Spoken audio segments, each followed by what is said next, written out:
Hi, and welcome to Authors Review Books Fantasy, the show where your favorite authors share the books that they love. I'm J.G. Gates, best-selling author of over a dozen novels. Most recently, you may have heard of Dragons and Aces, which is about a biplane pilot and a dragon rider from enemy nations who, fall in love. So it's got enemies to lovers vibes, mistaken identity. It's got some spice, and it may be the book for you, so check it out if you're looking for a fantasy read. Our featured new release today is Wild Reverence by Rebecca Ross. Its true love is more divine than any ruthless god. This is a standalone fantasy novel that features a goddess and a mortal with familiar characters from Ross's Divine Rivals series. So that is our new release for the day. And by the way, if any of the books that are mentioned on this show sound like your next favorite read, there will be links in the show notes and captions where you can find them. And now let's welcome our guest. Katharine E. Wibell is a high fantasy author, artist, nerd, extrovert, and speaker. Her first series, the Incarn Saga, began in 2016 with Ashura's Claws. Soon, 3 more books completed this fast-paced new adult shifter fantasy. Currently, the Jed Chronicles, a noble, bright YA portal fantasy series, will release its 6th book in 2026. She also creates and hand-paints TTRPG miniatures based on her characters, which is super cool, along with creating the accompanying gaming material. So, Katharine, welcome. Hello. I'm glad to be here. Yeah, thank you so much. So I know you have a book you're going to review for us today, but first I want you to tell me a little bit about your latest book.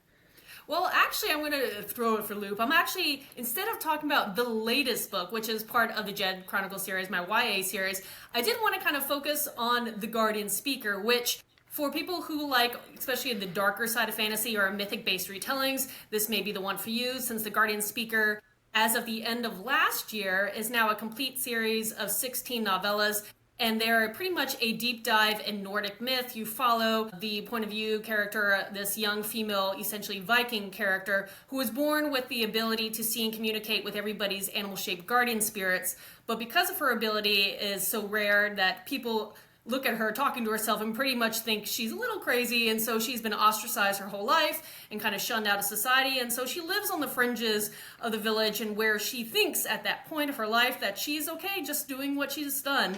That is until she meets another person who has a similar though different ability, and but he is brought in as a person in bondage, and he also brings in with a warning that he has realized there is a threat on humanity, and his particular ability may allow him to help stop this oncoming plague that's coming out towards them.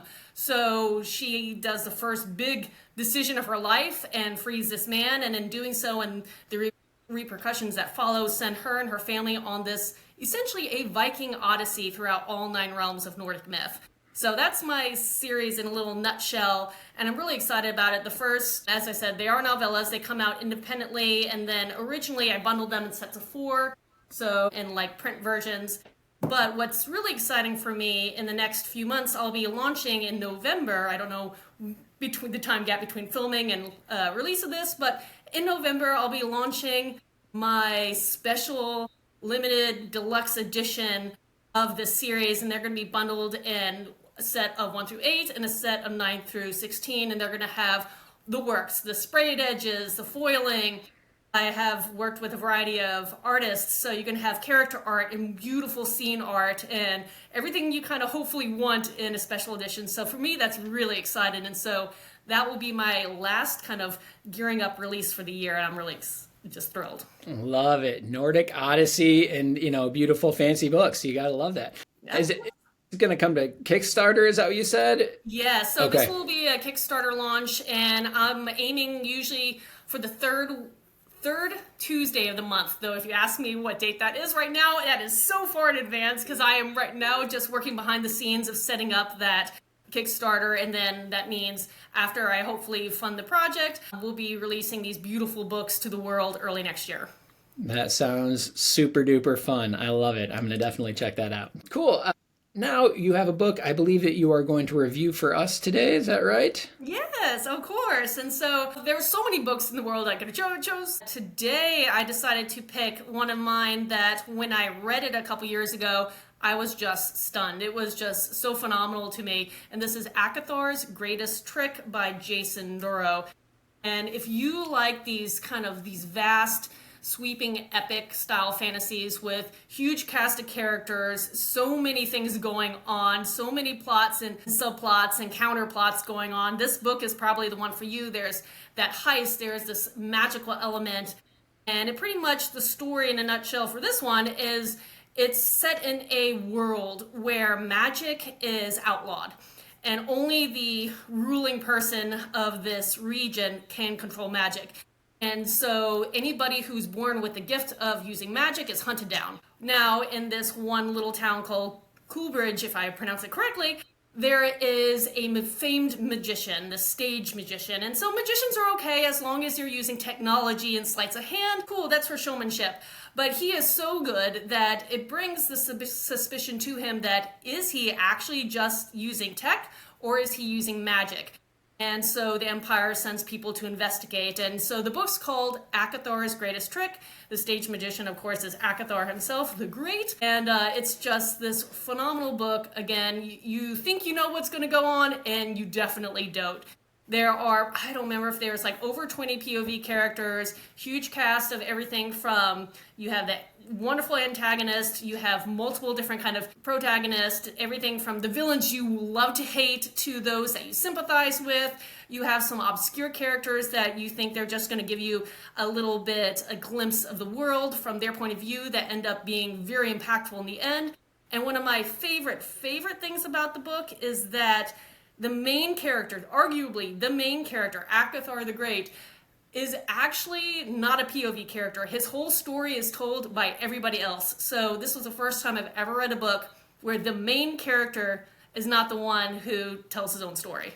But yeah, so I have a little cover here, and that's Akithar's Greatest Trick by Jason Dorough. That's super interesting. And it's funny because I feel like I'm good friends with Jason because I've seen so many of his TikTok videos.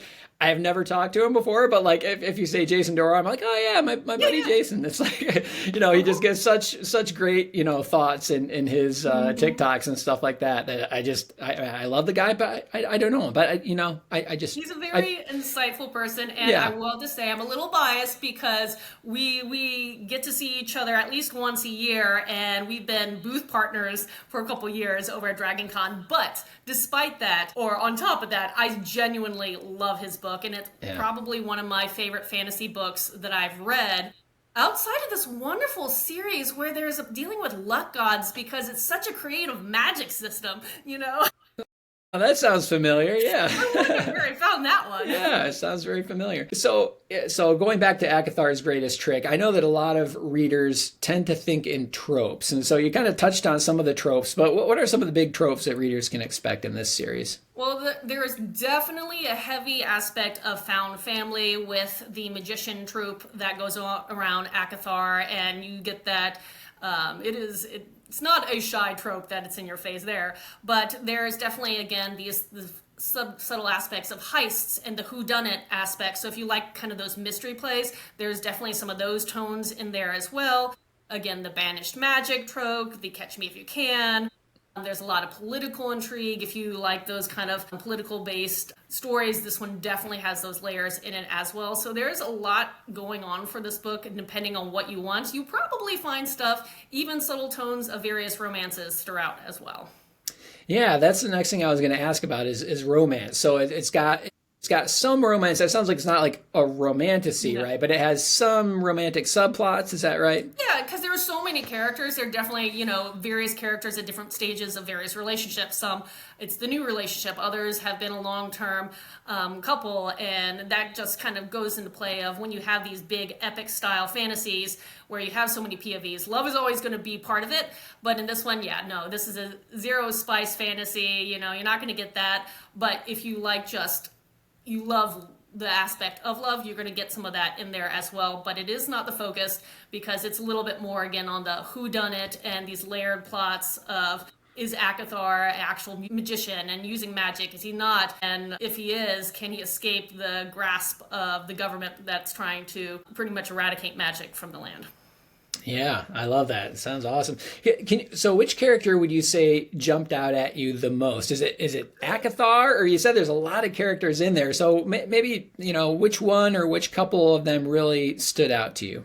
Akithar again was fascinating because the story was told by everybody else, and you really didn't get into his headspace till the very, very, very end. Now, in the other book, that changes, but I thought that was a fun little trick. But when it came to characters that you can kind of get into their head, there are two that I would say that are on the opposite ends of like the types of characters. One is a character called Fairy. She's this young girl. She's part of this group of street urchins that kind of do petty thefts to get by. And when you are introduced to her, you think, okay, she's just going to be one of these, these kind of side characters that you get in a little glimpse of what's going on and move on. But as her story unveils, she becomes this very pivotal character. And from what I heard from a lot of the other people who've read this book, a very big crowd favorite. So she's a fun one. There's also on the, I guess you could argue, antagonist side of things, there's a character called Mira, and she's doing what she's supposed to do. She's assigned to kind of sniff out magic and, get rid of it. And so the way she is written, you sympathize with, she's trying to do what is honorable in her mind. She's doing what's best, but she's definitely a big opposition to the main characters and what they're trying to do in their lives. So she's an interesting character because she's layered. Yeah, I love a good layered character, and we love a good street urchin. Something about a street urchin. You got to love them, right? You got to root for them. Yeah, that's awesome. So what are some other books that you would compare this one to, right? Like if you loved X book, then you're going to love Akithar's Greatest Trick.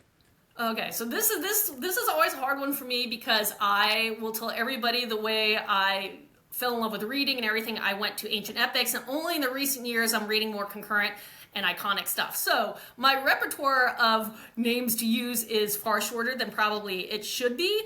But again, if you like these epic, big, sweeping, multiple POVs, a little bit like Wheel of Time, where there's so much going on and so many counterplays, there's a little bit of that in there as well, because there is some undertones, a little more classic style, big sweeping cast. On the other hand, with these elements of these magic kind of in question heist, Six of Crows is another one I would say that would link in. So, and that's a little more modern for people to recognize. Yeah, and as you were talking about it, it evoked some Name of the Wind thoughts to me as well. Oh, I love it. I think it's wonderful. But and if you like this one, then maybe check that one out. But it evoked some similar ideas for me. So yeah, very good. Yeah, exactly. The endless TBR. It truly is. It's so hard when you're writing your own books as well. It's like, oh yeah, I understand. I read as much as I possibly can, but like, it's hard. There's only so much time in the day. So we mentioned that, what books it reminds you of, but like, what makes it different? What makes this book unique from others in the genre?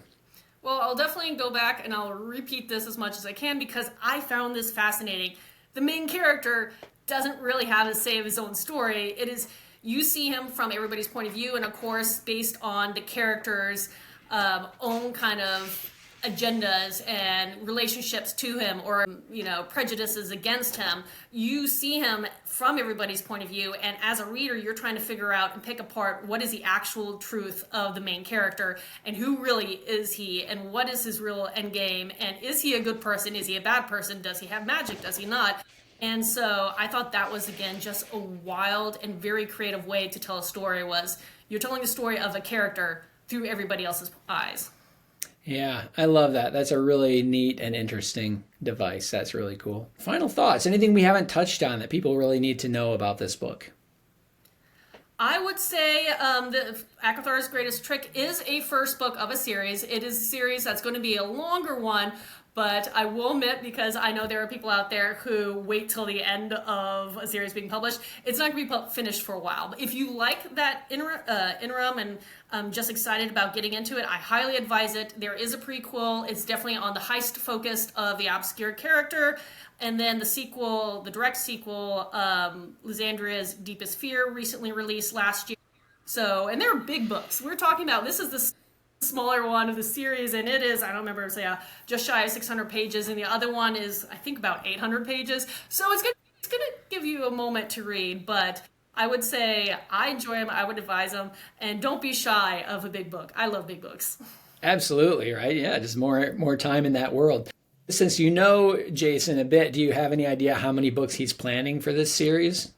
I can't remember if it's 8 or 9. Like, this is going to be like the highlight of his thing. But one of the reasons why he takes so long is his stories are exceedingly intricate. So very much like J.R. Martin when he was working on Game of Thrones, the saga Ice and Fire. They are very layered and that complex, I would compare. So I can see why it takes him a while to write them and plot them out and create them. But they're great. I love it. You're going to get your money's worth with this big, epic fantasy world. That's so fun. And finally, so I could probably guess, but we have to finish off with how many stars would you give this book out of 5? I mean, I would give it 5 unless I can give it more. But again, this one, along with probably Circe by Madeline Miller, have been my favorite books that I've read in the past few years. And I've been working my way through some of these more iconic books as well. But this one definitely is a 5-star. Oh, and I got to read Circe. I got that on my TBR as well. So very nice. Awesome. And of course, we're going to put links in the show notes so that you can find all the books that we've talked about today. Katharine, thank you so much for joining us. Really appreciate it. Now, everybody out there, don't forget to like, subscribe, get on our email list, and keep up to date with book reviews from all your favorite authors like Katharine. And so until next time, this has been J.G. Gates with Authors Review Books Fantasy. Bye.